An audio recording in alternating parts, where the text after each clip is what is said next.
Tandaan mo, ang gwapong may bahay na hindi marunong magkaanak at nais na siyang ihiwalay.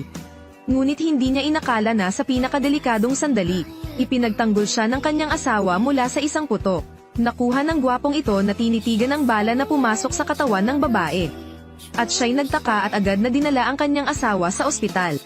Tumingin ang gwapong ito sa kanyang asawang nakahandusay, upang gisingin ang asawa. Siya'y patuloy na nagkwento ng kanyang pagmamahal sa kanyang pandinig. Ngunit ang kanyang asawa ay patuloy na walang malay. At kahit na anong gawin ay hindi siya maririnig.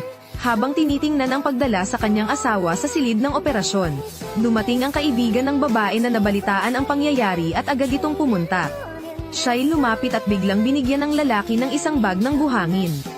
Ipinagpalit siya ng isang putok. Kinuha ng kaibigan ang kwelyo ng gwapo, at itinanong kung bakit noong unay ipinangako nitong poprotektahan ang asawa. Ngunit ngayon ay pinapatawa ng napakalaking pinsala.